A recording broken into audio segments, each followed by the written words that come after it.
All right, good morning, 3:07 in the morning. It's 47.7 degrees, but we are still inside of our little, whatever, shack.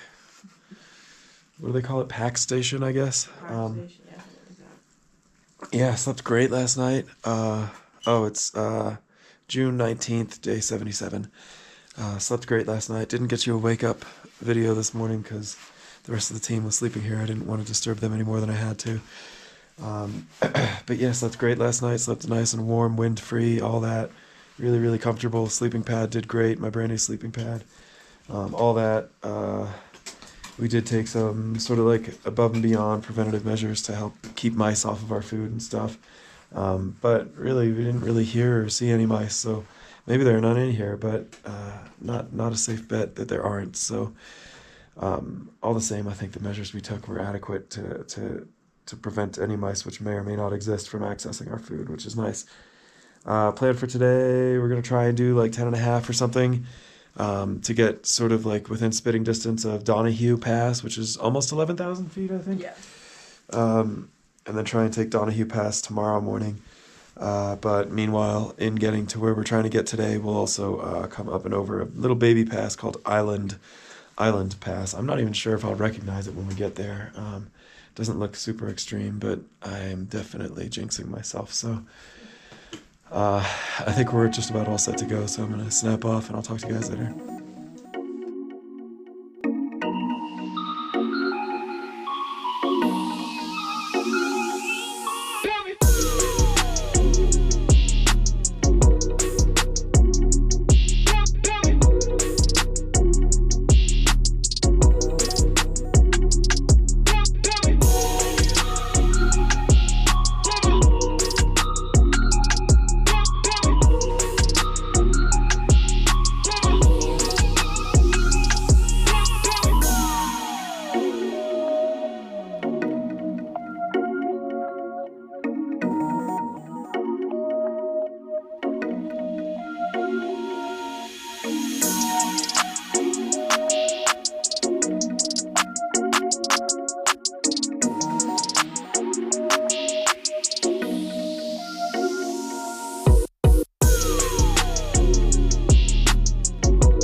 All right, 11:23, 42.4 degrees. Yay! Yay! This is what's it? Island Pass. Which, if you're wondering, like, hey, how come you're not doing a great job capturing the pass? Well, that's because that's the pass. I don't really know where it is myself, but the map says that it's right here. So, anyways, Island Pass turns out is like at the very apex of Sun Cup Peak. We have just been sliding and slipping and seeing all over Sun Cups. It's been wonderful. Here's hoping the other side of the pass is a little bit. The wind doesn't pump either. Oh yeah, 30-mile-an-hour winds or whatever. Just loving life, crushing it. All right, good afternoon, folks. 2:52 in the afternoon. And what was it? 62.9 degrees, excuse me. Made it to home for the night. You can see my tent pitched up here behind me. Yet again, had to dig out a spot in the snow per usual. Rabbit up top, and then shade. Staying true to her name, back in the shade. Yeah, so today, pardon me. Well, I should say, let me back up. Where we're camping is about 4 miles, 3.9 miles or so from the high point on Donahue Pass, which was kind of the plan, just to get to the lowest point before Donahue Pass and then camp there. So not a huge mileage day, 10, I think like 10 even or something like that. But man, like this whole last little bit, most particularly, was just like, as I said, like just sun-cupped like crazy, and it was really like a pretty treacherous, slowing sort of sun-cupped situation, because some of them you could walk up sort of like on the fins, if you will, of the sun cups, and that would be fine.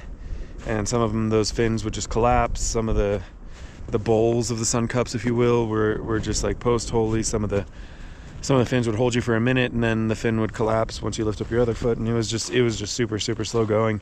And meanwhile, like if you mess up on a sun cup, you can hurt yourself. You can really hurt yourself. So so it was just slow going. But that's fine. I mean, you know, we still made it to sort of our objective today. Got here, gosh, it was before 1 for sure. I think it was like 12:15 or something like that. You know, we've all finished dinner and obviously got our bunks up and stuff like that. So that's pretty good. Plan for tomorrow is get obviously up and over Donahue Pass, which will put us into Yosemite, which is really cool. And then see how far we can get beyond that. I mean, the trail's supposed to come down from the pass, no surprise there, but then kind of flatten out and mellow out a little bit.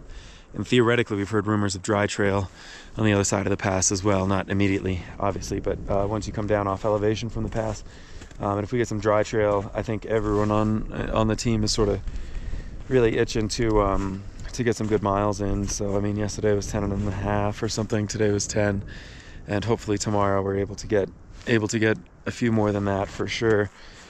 I think this jump was supposed to be like 120 miles or something. So if we're doing 10s, that's 12 days, which we have 12 days of food, but no one wants to take 12 days getting to town. So I think we're all kind of itching to try and do better mileage tomorrow, but that's fine. Aside from that, let's see. Oh, it's day 77, so I got a health update for you. Generally still feeling pretty good.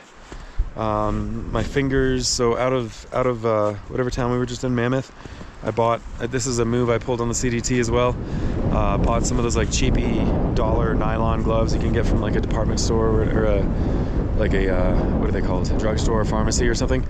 Bought some of those cheapy gloves, bought a tiny little tube of Vaseline, and last night and tonight and every night for the foreseeable future really, I'll be sort of like lubing up my fingertips where the cracks have been presenting, and then putting on those cheapy gloves and going to sleep with those gloves on, just to try and like get some moisture back into my hands so they can stop cracking so painfully, because they were like bleeding and everything. It was real bad, real painful, but hopefully this helps. Aside from that, hip still doing okay. You know, most kind of acutely aware of it in the mornings, but then it sort of subsides somewhat, so that's fine. Still very workable. I had mentioned these boots giving me blisters. I think like the day after my last health update, had a couple more blisters surface, and just today I've been feeling a little bit of sensitivity on my left heel, so I'm gonna wrap that up with Leukotape tonight. I think that's about all that's going on with the body. The finger, the perennial infected finger is doing okay so far still after having it drained in wherever, Bishop. So no issues there. Probably won't speak on that again unless and until it becomes an issue again. Gear wise, loving the new sleeping pad from last night. Worked really great. Loving having trekking pole straps on my trekking pole. Today, certainly used the heck out of my Z-Pack's Vertis rain jacket. Used it primarily as like a windbreaker, because it's just been windy. I mean, you see, I'm in my puffy in 62 degrees. I shouldn't be in my puffy in 62 degrees, but this wind has been howling all day, and isn't expected to relent too terribly significantly anytime before we make it to Sonora Pass. So I think it's just going to be a windy few days out on trail. Anything else going on gear-wise? I don't think so. I'll have to come back if I think of something else, but I think that's about it. So anyways, we're going to be walking off at 2 in the morning is the plan for tomorrow. So I'm going to climb into the bunk, fall asleep, hopefully sleep like a dream, and I will check back with you guys tomorrow. Oh, happy Juneteenth.